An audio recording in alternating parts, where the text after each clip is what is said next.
স্ত্রীর যে গহনা এটার মালিক কে বলেন তো? স্ত্রী।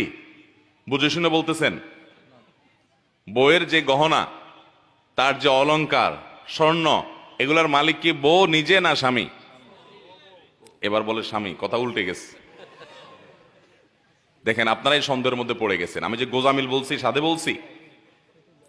আচ্ছা, বউ মালিক যদি হয়, তাহলে আপনি বিদেশ যাওয়ার সময় এই স্বর্ণগুলা যদি বউর কাছে বলেন যে স্বর্ণগুলা দাও বিক্রি করে, আমার ভিসা কিনে বিদেশ যাব, আমি বিদেশে গেলে আবার তোমার কিনে দিব। বউ যদি বলে যে স্বর্ণ যেহেতু আমার, আমি তোমাকে দেব না, কারণ কেউ আমার কাছ থেকে লোন চাইলেই কি আমি দিতে বাধ্য?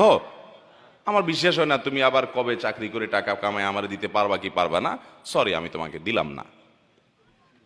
কি বলেন, এ অধিকার মহিলাদেরকে দেওয়া হয়? কোন ফ্যামিলিতে আছে এটা? কোন মহিলা যদি এটা বলে, ওই ঘরের ভাত কি তার কপালে আর জুটবে? কি বলেন? তাহলে মহিলা মালিক কেমনে হইলো? একটু আগে না বললেন মহিলা মালিক? তো মালিক হলে মালিকের এই দুরবস্থা থাকে? আচ্ছা, আরেকটা এক্সাম্পল নেই, বলেন যদি কোনো মহিলা বলে যে স্বর্ণ গহনা এগুলো তো আমাকে দিয়ে দিছো তুমি, তোমার বাপেরা দিছে, তোমরা দিছো, বিয়ের সময় মহর হিসাবে দিছো, যেমনি দিছো দিছো, এখন যেহেতু এটার মালিক আমি, তো আমি এগুলো বিক্রি করে আমার ভাইটা বেকার আছে ওর দিয়ে দিব, আমার বোনটা একটু কষ্ট আছে ওকে দিয়ে দিব, আমার বাপ মাকে আমি গিফট করব, অথবা আমি একটু মার্কিং টার্কিং করবো, আমার যা খুশি তা করব। মহিলা যদি সব স্বর্ণগুলো নিয়ে স্বর্ণকারের দোকানে বিক্রি করে ফেলায়, কি বলেন, ওই সংসারে ভাত খাইতে পারবে? তাহলে সে মালিক কেমনে হইল বলেন তো? আচ্ছা, এবার আপনি বলবেন তাহলে ঠিক আছে হুজুর, তাহলে স্বামী মালিক। তাইলে আরেক ভেজাল হবে। স্বামী যদি মালিক হয়, তাহলে স্ত্রীকে যে মহারণা দিছে, এ মহারণা যদি তার মালিকানাই থাকে, মহারণা আদায় হয়েছে? বুঝেন নাই কথা? আপনি 5 ভরি 3 ভরি 2 ভরি স্বর্ণ দিলেন, কি বাবদ? মোহর বাবদ। মোহরটা এটাতে স্ত্রীর প্রাপ্য। আল্লাহ বলেছেন ওয়াতুন নিসা সাদকাতিহিন্না নিহলা। মহিলাদেরকে এত ঠকান এদেশে ঠকানো হয়, পৃথিবীর অন্য কোনো দেশে আছে কিনা জানি না আমি। এদেশে অবশ্য ভারত বা অন্যান্য দেশে যেতে আমরা অনেক ভালো আছি, কিন্তু তারপরে আমরা এখন অ্যাজ এ মুসলমান আমরা অনেক পিছিয়ে আছি। পৃথিবীর অন্য কোনো মুসলমান দেশের সাথে তুলনা করলে আমরা এই জায়গায় খুব বাজে একটা জায়গায় আছি। মহিলাদের অধিকার আমরা নষ্ট করি, ধ্বংস করি। আল্লাহ বলেছেন ওয়াতুন নিসা সাদকাতিহিন্না নিহলা, মহিলাদের মোহর এটা তাদের প্রাপ্য অধিকার, আদায় করে দাও। কয়জন মায়ের পুত বাপের পুত আছেন এখানে? হাত তুলে বলতে পারবেন বউয়ের মোহর সব আদায় করে দিছে? হাত তুলেন তো দেখি। এরকম বাপের পুত যারা আছেন হাত তুলেন দেখি। দেখেন, একজন বাপের পুত পাইছি, আর সব মায়ের পুত। পিছনে দেখিনি আমি, সামনে দেখতেছি তো, আমার তো পিছে চোখ নাই রে ভাই। আচ্ছা নামান। আর বাকি যে হাত উঠলো না, কাহিনী কি? বিয়া করে নাই। আবিয়াত্তা, আবিয়াত্তা কয়টা আছে? বিয়াত্তা নাই এর মধ্যে? এসব কি আবিয়াত্তা মাহফিল? এই যে সব বিয়েতে মানুষ হাত তুলছে, মহর দেন নাই কেন? ভাইরা আমার, স্ত্রীর মহারণা পরিশোধ করে দিবেন, খবরদার। এটা তার প্রাপ্য অধিকার, এবং দেওয়ার পরে বলে দিবেন এটা তোমার রাইট। তুমি কি তোমার বাপেরই দিবা না, তোমার ভাইকে দিবা না, তোমার বোনকে দিবা না, তুমি দান করবা না আমাকেও কিছু দিবে, এটা তোমার ব্যাপার। স্বাধীনতা তাকে দিতে হবে। আমরা অনেকে এই ক্ষেত্রে অনেক অবিচার করে থাকি। মহারণা পরিশোধ করবেন তো ইনশাআল্লাহ? একসাথে পরিশোধ করার ক্ষমতা না থাকলে স্ত্রীর কাছে একটা দরখাস্ত লিখবেন, বরাবর মোহতারামা,